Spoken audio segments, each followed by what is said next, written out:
Quem é a Patrícia Viale? Nossa, que baita pergunta. Eu ando me perguntando isso, quem é a Patrícia Viale, né? E eu tenho assim buscado lugares muito filosóficos, né? Qualquer lugar eu paro para pensar nisso, porque a gente é uma constante mudança, né? A pessoa que disser assim, eu não mudo, ela está falando besteira. Porque se as nossas células mudam constantemente, como que nós como pessoa, personalidade, não vamos mudar, né? E eu acho que teve uma questão aí da pandemia da Covid que virou a gente do avesso, né? Ou a gente perdeu pessoas, ou a gente perdeu certezas, ou a gente viu pessoas que a gente gosta sofrerem muito por outras perdas, né? Pessoas que perderam trabalho, pessoas que se depararam com a solidão. Então, para mim, a pandemia ali, 2020, foi um divisor de águas, né? E ali, justamente, eu me permiti não ser ninguém, entendeu? Porque a gente passa o tempo inteiro tentando ser alguém. E muitas das vezes, 90% das vezes, não é ser alguém porque a gente quer, mas é ser alguém para agradar outras pessoas ou para ser aceita em grupos sociais, né? Eu vou te interromper um pouquinho. Isso é muito. Eu me identifico muito com isso porque há pouco tempo atrás eu me peguei pensando nisso, tipo, e às vezes eu tento ser uma pessoa que eu não sou, talvez estar com pessoas que não são, talvez, que gostem do mesmo estilo de música, que tenham os mesmos gostos para qualquer outro tipo de coisa, atividades, enfim, e tentando me encaixar num lugar que eu não queria, entende? Eu já me peguei fazendo isso. E foi bom tu falar porque faz muito pouco tempo que eu parei para pensar nisso.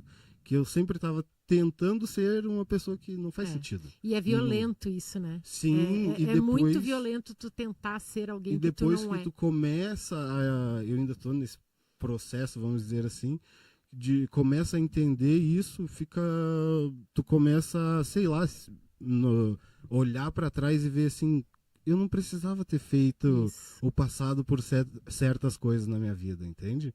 Por querer me encaixar num lugar que talvez não me pertencesse, não porque eu não mereça estar lá, e sim porque não é o que eu quero. Eu achei muito louco quando eu comecei a perceber isso em mim. E às vezes é tão difícil a gente perceber que a gente está nesse processo, né? Às vezes a gente se acha tão, eu sou original, eu sou autêntico, jamais vou passar por isso.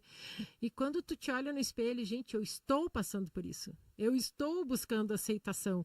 Eu escolhi um trabalho para ser aceita, ou até um casamento. Eu casei com uma determinada pessoa para ser aceita, né? E eu acho que a vida...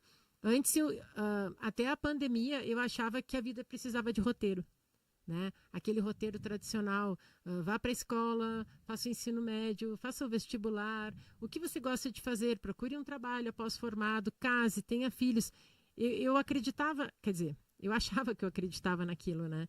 E aí, quando vem a pandemia, e em questão de 2 dias se diz assim, fiquem em casa, não saiam, existe um vírus mortal. Mas ninguém viu o vírus. Se via o vírus no microscópio. Sim, né? Mas a morte existia, porque nós perdemos pessoas. Então, tu começa a questionar a existência dessa vida padrão. Por que eu tenho que seguir isso? Tá, mas e se eu não quiser fazer uma faculdade? Tá, e se eu não quiser usar a roupa que todo mundo usa? Ou se na segunda-feira eu quiser, sei lá, vir aqui conversar num podcast, ao invés de fazer a janta tradicional, juntar a família para início de semana. Por que não, né? Eu acho que a pergunta tem que mudar. Em vez da gente perguntar por quê, a gente se perguntar por que não? Por que não fazer isso? A gente pode fazer, né? Exatamente. Eu acho que a pandemia contribuiu nisso, né? Obrigando a gente a ficar com a gente mesmo, né? E não dando outra opção, a não ser achar uma forma da gente viver do jeito certo, né? Que é o jeito que a gente quer, né? E a pandemia mostrou uma solidão, uma autossolidão de cada um de nós que a gente não imaginava que existisse. Exato. Né?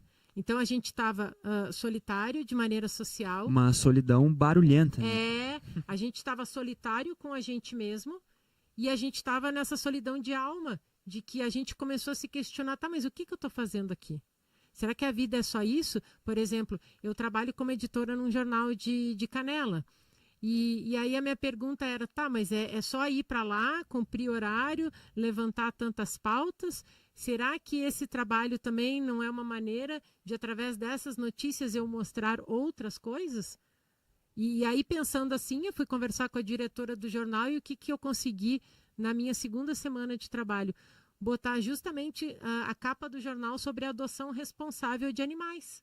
Falar sobre a questão do abandono. Fui entrevistar uma menina que é presidente numa ONG, o Amor Sem Raça. E mostrar esse trabalho deles lá em Canela. Assim como a gente tem aqui, né, o Amigos de Rua. Mas para as pessoas começarem a pensar. Por que o meu trabalho tem que ser tão formal? Por que o meu trabalho não pode ser salvar vidas? Isso é nobre, isso é lindo, entendeu? E eu acho que está havendo uma abertura hoje em 2024, claro que a gente ainda vive todo um esquema padronizado, mas a gente está podendo escolher um pouco mais o que a gente quer viver.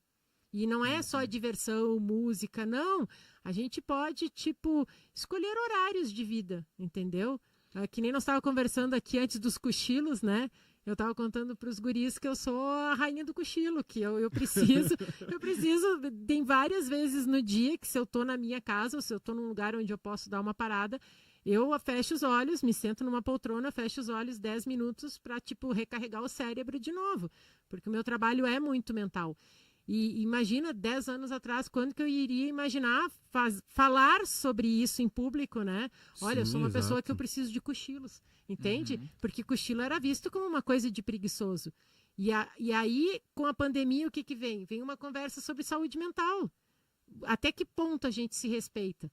Se o teu cérebro está dando um sinal de que ele precisa parar, por que não parar? Tem que parar, né? Porque se acontecer alguma coisa com a gente, não vai ter ninguém ali para nos botar de pé de novo. É a gente com a gente mesmo.